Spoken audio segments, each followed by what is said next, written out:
Si tu es freelance, que tu travailles beaucoup, mais que tu restes bloqué sous la barre des 5 000 à 8 000 € par mois, alors écoute attentivement cette vidéo. Parce que dans cette vidéo, je vais te partager la stratégie que j'ai moi-même utilisée pour dépasser les 100K par an en freelance, simplement en vendant mes services. Je vais te donner la stratégie complète de l'exécution jusqu'au système par les étapes par lesquelles je suis passé. Tu pourras tout appliquer de ton côté, ça sera hyper actionnable. Peut-être qu'aujourd'hui, tu sais au fond de toi que tu as le potentiel d'aller chercher bien plus, mais tu sais pas pourquoi tu stagnes, tu sais pas pourquoi tu n'es pas au niveau où tu voulais être il y a quelques années. Donc ce que je te propose, c'est que tu restes concentré, que tu éteignes toutes les distractions à côté, parce que ce sera une vidéo full valeur, c'est pas un film Netflix ou quoi que ce soit. Donc reste concentré, prends un carnet de notes, et puis éteins les réseaux sociaux, et on avance. Parce que la réalité est simple, la majorité des freelances n'atteindront jamais 100 000 € par an. C'est une vérité qui fait mal, mais tout autour de toi, sur les freelances que tu connais, la majorité d'entre eux n'atteindront jamais 100 000 € par an. Pourquoi? Parce qu'ils ne réfléchissent pas de la bonne manière, ils ne travaillent pas sur les bonnes choses. Et c'est exactement pour ça que tu es là aujourd'hui, c'est pas pour tomber dans ce piège. Et je vais commencer tout de suite en te racontant mon histoire. Comment je démarrais? Tout d'abord, je ne me reconnaissais pas dans le système traditionnel. Donc après ma terminale, de mon côté, j'ai été refusé de partout sur Parcoursup, j'étais en liste d'attente. Et donc à ce moment-là, je n'avais pas d'avenir qui se dessinait et j'ai donc choisi de prendre mon avenir en main. Donc par chance, après, j'ai été accepté dans un BTS, mais j'ai pas compté dessus et j'ai commencé à entreprendre. Et donc, au suivi de ce refus, j'ai commencé à tester des petits trucs, des petits business, plusieurs activités et j'ai capitalisé. Et au total, j'ai fait plus d'un an et demi d'échecs où j'ai testé plusieurs activités différentes. Je ne trouvais pas ma voie et après multiples itérations, je choisis un peu par hasard de me lancer en tant que freelance community manager. J'avais 19 ans et justement, je commençais à vendre mes services de gestion de communauté, de gestion de réseaux sociaux pour des startups dans la crypto. Et ensuite, j'ai commencé à faire du ghostwriting. Et c'est comme ça que je me suis lancé. J'étais un putain de freelance débutant. Je n'avais pas de réseau. J'étais encore à l'école. J'avais pas d'argent. J'avais pas de compétences. Et j'avais pas de passion à monétiser. Donc, je partais complètement de zéro. Et donc, j'étais dans une situation instable où je faisais un mois à 2 000 €, le mois suivant à 500 €. Et à ce moment-là, j'avais deux options devant moi. Donc, soit j'abandonnais et je devenais salarié comme tout le monde. Je prenais un job sécurisant, ce que je ne voulais absolument pas. Ou soit je prenais la responsabilité de comprendre pourquoi mon activité freelance ne marchait pas, pourquoi j'avais autant de difficultés à la faire évoluer et pourquoi c'était instable et ce que je devais changer pour vraiment réussir en freelance. Et c'est là justement je me suis confronté à une réalité simple mais complètement inconfortable, c'est que réussir en freelance, c'est avant tout 50% d'expertise métier et 50% de compétences business. Tu peux être le meilleur dans ton domaine, mais je suis sûr que tu connais des agences ou d'autres freelances qui font exactement la même chose que toi, mais qui font 2 à 3 fois plus d'argent que toi. Tu es peut-être plus talentueux, je sais, c'est complètement injuste. Pourquoi? Parce qu'il ne faut pas sous-estimer la partie business. Et donc, à partir de ce moment-là, j'ai arrêté d'essayer de faire plus et j'ai commencé à structurer et j'ai commencé à vraiment me concentrer sur mes compétences business. Donc je me suis formé, j'ai lu un paquet de livres, j'ai fait beaucoup d'erreurs, j'ai itéré, j'ai optimisé, j'ai fait tout ce qu'il fallait, j'ai vu des vidéos aux US sur le marché français, j'ai lu des livres en psychologie, j'ai fait tout ce qui existait. Et donc c'est là où j'ai porté attention à ok, comment faire pour créer une bonne offre, comment faire pour créer un canal d'acquisition, comment réellement apprendre à vendre, parce que tout ce qui est vente, marketing, acquisition, ce ne sont pas des choses que tu apprends à l'école. Peut-être que tu viens d'un parcours traditionnel comme moi, que tu n'as pas fait d'école de commerce, ce n'est pas des choses que tu vas apprendre à l'école. Moi, ces compétences-là, j'ai dû les apprendre par moi-même. Je n'ai pas eu de chance. Mes parents ne sont pas entrepreneurs non plus. Donc, j'ai dû me débrouiller de A à Z. Et donc, en travaillant sur ces piliers, c'est comme ça que je me suis dépatouillé et que j'ai commencé vraiment à évoluer. Et donc, 6 mois plus tard, je me suis retrouvé dans une situation où je commençais à signer mes premiers clients à 1000, 2000 € par mois sur des contrats récurrents. Au fur et à mesure des mois, je me suis retrouvé full client. Parce que forcément, quand tu signes un client à 2000, le mois d'après, tu signes un client à 2000 et que la totalité ce sont des contrats récurrents, t'empiles des briques et tu te retrouves facilement à taper 5000, 7000, 8000 € par mois. Et là, je me suis retrouvé dans une problématique où je n'avais plus de temps pour moi. Donc en 6 mois, j'ai signé mes premiers clients et en 7, 8, 9, 10 mois, je me suis retrouvé débordé de personnes, débordé de clients, je veux dire. Et donc j'ai créé mon agence de marketing où je propose de la création de contenu pour des entrepreneurs, des entreprises sur Twitter, LinkedIn, YouTube et je fais de la rédaction de scripts pour tout ce qui est TikTok, format short. Et donc j'ai commencé à recruter, j'ai commencé à prendre le management. Mon chiffre d'affaires s'est élevé, j'ai fait mes premiers mois à 10 000 € par mois. Le travail était complètement réduit. Ce qui est assez paradoxal, c'est que aujourd'hui, avec une agence qui fait des bons chiffres, je travaille beaucoup moins que quand j'étais freelance à 7 000 euros par mois. Et c'est un peu paradoxal parce que dans sa tête, on se dit, ok, mais si je tape 10 000 euros par mois, je serai encore plus débordé. Alors que moi, ce n'était pas du tout le cas. Quand j'ai fait mes premiers mois à 10 000 euros par mois, je travaillais 2 à 3 fois moins que quand je faisais 7 000 euros par mois. Je gagnais plus, j'avais évidemment moins de marge, mais je gagnais plus quand même, meilleur taux horaire, et j'avais beaucoup plus de temps libre. Et c'est comme ça ensuite que j'ai commencé à me structurer. Et donc aujourd'hui, j'accompagne les entrepreneurs qui font plus de 10 millions par an sur LinkedIn avec mon agence pour la partie gestion ghostwriting. Donc je pilote une petite équipe de 3 à 4 personnes avec mon agence, et à côté sur mon temps libre, j'ai créé l'université des freelances où j'ai coaché plus de 30 freelances à structurer leur acquisition et viser à leur tour les 100 000 euros par an. Par rapport à ça, je me suis aussi expatrié dans les pays de l'Est il y a 2 ans et demi en Bulgarie. Et donc aujourd'hui, mon agence représente encore plus de 70% de mes revenus. Mon agence représente toujours mon activité principale et je fais du coaching sur mon temps libre où je prends quelques élèves en coaching pour ceux qui sont les plus motivés. Et c'est exactement la méthode que j'ai utilisée avec Alice qui était bloquée justement à 3 000 euros par mois depuis plus d'un an avec son activité. Alice, elle est graphiste, freelance, directrice artistique.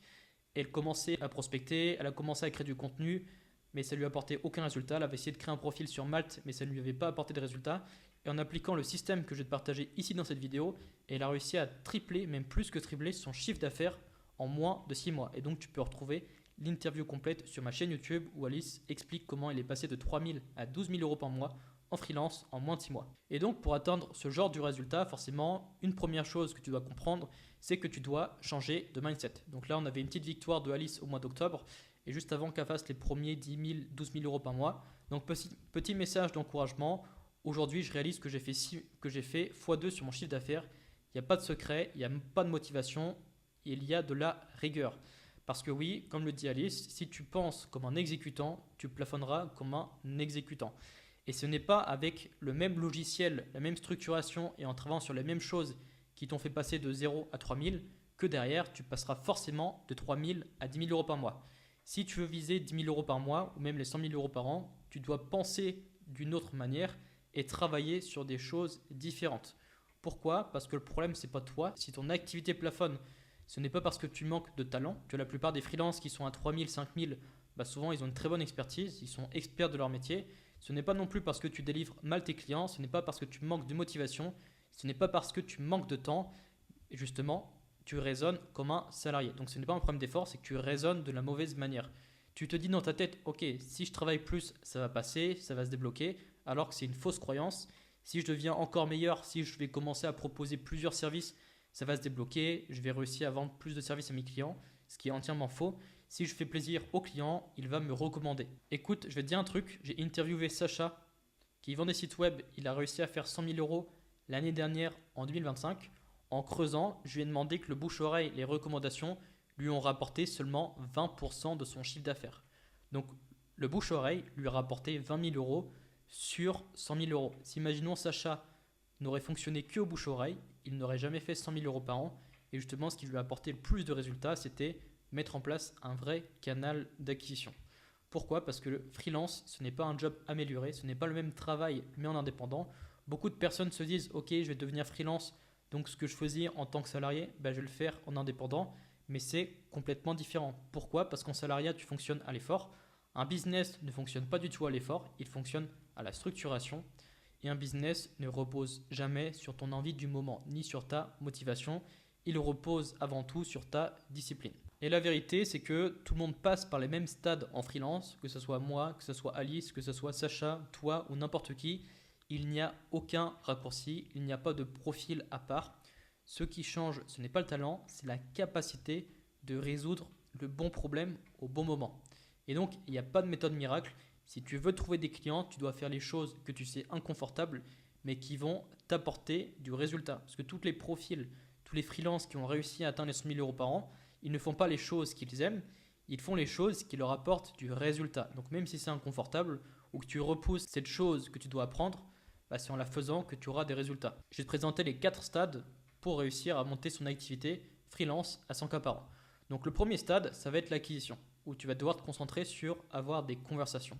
Une fois que tu commences à avoir des conversations, tu vas réussir naturellement à signer quelques clients dans le tas et tu vas arriver au niveau où tu vas être bloqué entre 3 000 et 5 000 euros par mois et tu vas rencontrer le challenge d'avoir une excellente offre, une offre irrésistible et d'avoir le bon prix par rapport à ta cible. Une fois que ça c'est fait, tu passes au palier de 5 000 à 7 000 euros par mois, le palier 3, où là justement, ce que tu vas rencontrer, ça va être un manque de temps, tu vas être débordé, beaucoup de charges mentales, et ce que tu vas devoir faire, ça va passer par de la structure et améliorer la gestion de ton temps. Et ensuite, pour péter le palier des 7 000 euros par mois, tu vas devoir te concentrer sur tout ce qui est délégation, systématisation, process, levier, et c'est à ce niveau où tu vas gagner beaucoup plus qu'avant tout en travaillant beaucoup moins.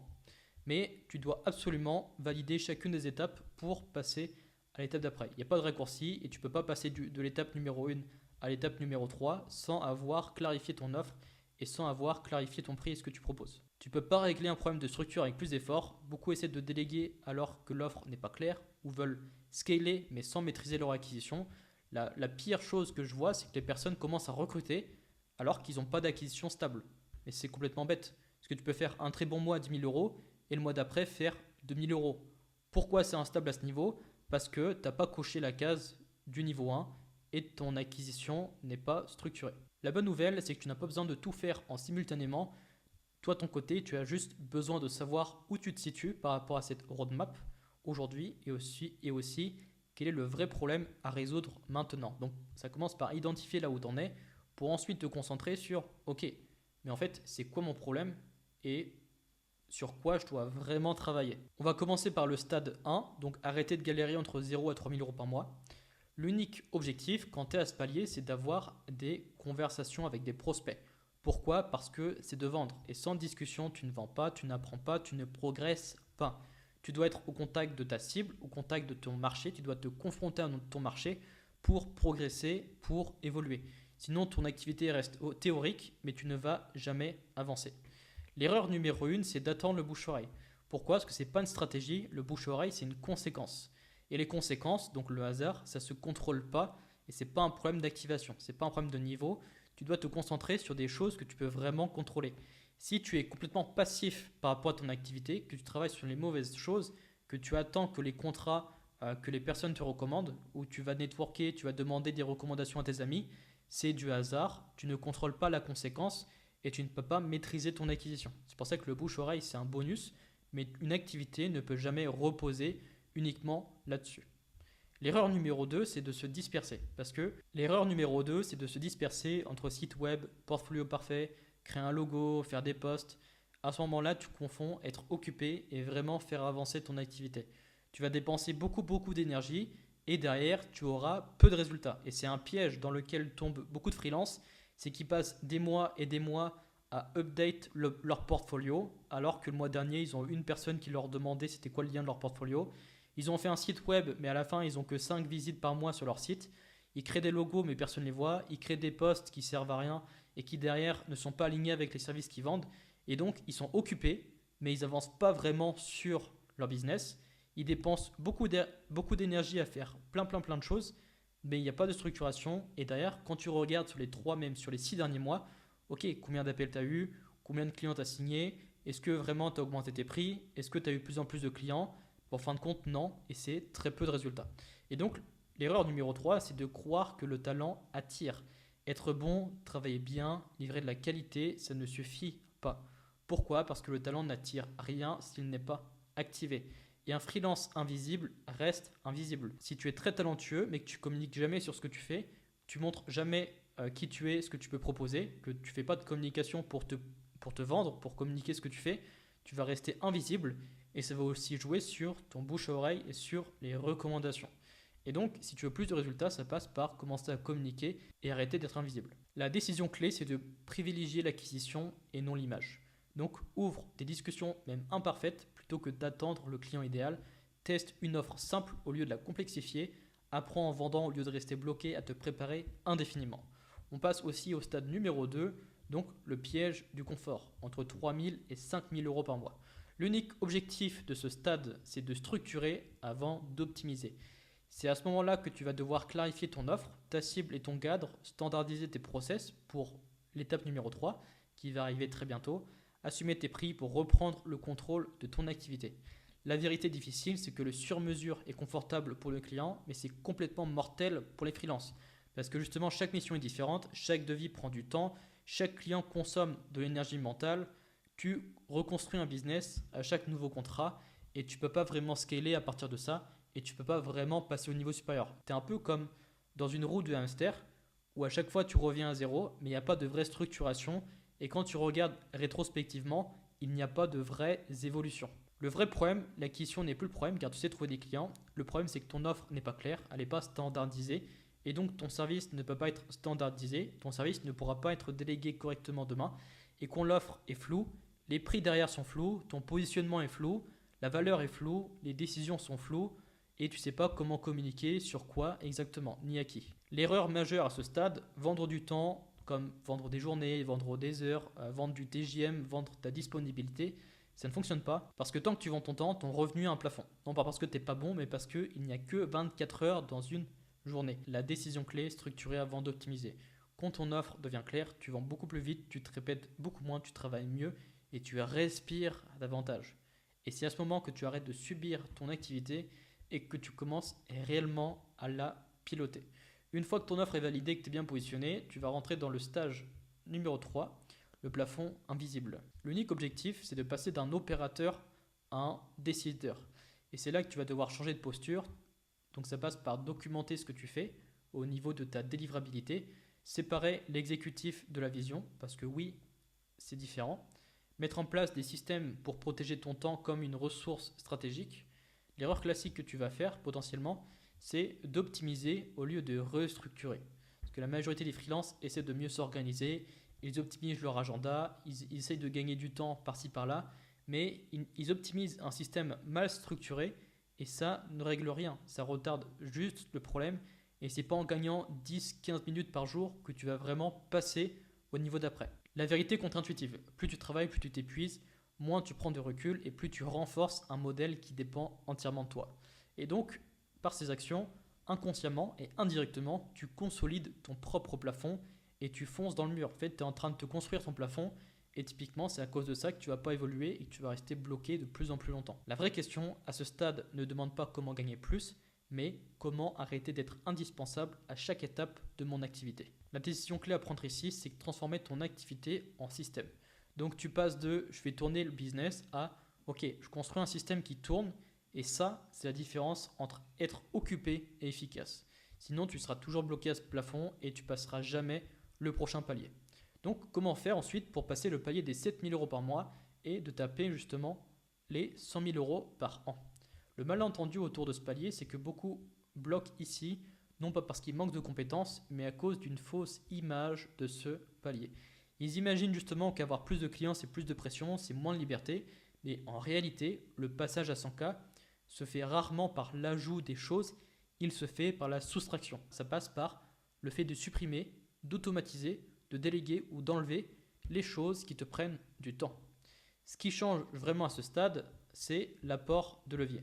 Donc par exemple, déléguer la production, confier une partie de l'exécution à des collaborateurs fiables et formés à tes méthodes. Moi, c'est ce que j'ai fait avec mon agence. J'ai recruté un premier freelance, j'ai recruté un deuxième freelance, j'ai recruté 2 assistantes pour qu'ils m'aident justement à structurer certaines choses, gagner du temps sur mon community management, déléguer certains clients et j'ai commencé à gagner 60 heures par mois, même aujourd'hui plus que ça, et je travaille beaucoup moins tout en gagnant plus. Automatiser l'opérationnel, donc c'est là où j'ai standardisé mes process, j'ai tout mis sur un Notion, j'ai créé des calendriers éditoriales, j'ai créé une stratégie de contenu, j'ai commencé à créer des systèmes, des automatisations. Et donc forcément, toutes les tâches répétitives ne nécessitent plus mon temps, ni mon expertise, et c'est beaucoup plus fluide dans mon activité. Donc c'est aussi ce qu'on appelle la systématisation, le fait de créer des SOP, donc c'est des procédures systèmes.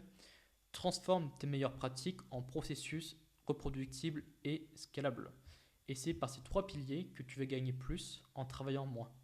La majorité des personnes bloquent là-dessus parce qu'ils ont des croyances limitantes du type ok, si je délègue, je vais perdre en qualité, personne ne le fera aussi bien que moi, ça va créer plus de problèmes. Alors que la vérité, c'est qu'il y a des freelances qui existent, qui sont moins chers que toi et qui travaillent mieux que toi ou qui sont coachables et qui peuvent appliquer tous les systèmes, toutes les méthodes que tu vas leur donner, qui vont les appliquer correctement. Donc tu vas rentrer dans une position de supervision, mais tu pourras justement superviser ce qu'ils vont faire et gagner du temps.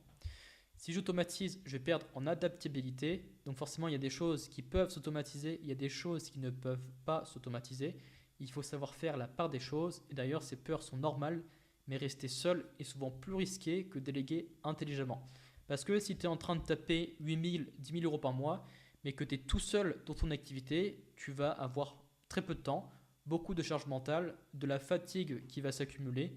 Et derrière, des freelances peuvent très bien finir en burn-out ou vont péter les plombs parce que trop de travail, trop de charge mentale, ils n'ont plus du tout de temps pour eux, plus de temps pour la famille, plus de temps pour leurs loisirs et ils se rendent compte que leur activité ressemble beaucoup plus à une prison dorée que l'activité de rêve qui se faisait à l'idée de la liberté, voyager, etc. La réalité, c'est que ton business dépend de ton énergie, ta croissance dépend de ta disponibilité, ton revenu dépend de ta santé et ça, c'est fragile et ça ne va jamais durer des mois et des mois, ça ne durera jamais des années. Donc la délégation, ça réduit ce risque, c'est un palier qui est extrêmement important. Et donc l'objectif, là où tu dois te concentrer quand tu atteins ce palier, c'est de déléguer, automatiser et de systématiser. Déléguer ne signifie pas lâcher le volant, c'est changer de rôle stratégiquement. Donc tu ne délègues pas ce qui est stratégique, tu délègues ce qui est répétable. Et c'est pour ça qu'à l'étape 3, tu dois commencer à standardiser, tu dois valider ton positionnement, valider ta cible, valider tes services, valider la délivrabilité pour que derrière, quand tu arrives dans l'étape 4, ça soit beaucoup plus facile pour déléguer, automatiser et systématiser. Parce que si tu as mal fait ce palier d'avant, tu vas arriver à ce niveau-là et tu vas dire « Ok, mais qu'est-ce que je délègue? Qu'est-ce que je dois faire? Ok, mais pourquoi je ne peux pas le déléguer? Parce que tu es mal positionné, parce que tu n'es pas assez bien structuré pour déléguer. » Et toutes les étapes s'enchaînent une à une. Tu ne peux pas tout faire d'un seul coup, mais tu dois te concentrer sur une étape après l'autre. Et si tu coches justement les étapes avant de passer à la suivante, tu verras que ton activité va évoluer sereinement, facilement et rapidement. Il y a un point commun à tous les freelances qui avancent vraiment, ce n'est pas leur niveau d'expertise, ce n'est pas leur motivation, ce n'est pas leur talent, ce sont les 5 décisions qu'ils prennent au bon moment. Et donc je vais te les révéler tout de suite. La première décision, c'est d'arrêter de vendre son temps, parce que forcément quand tu vends ton temps, tu ne peux pas avancer. C'est de structurer avant d'optimiser, ce qu'on a vu juste avant, d'arrêter de tout faire tout seul.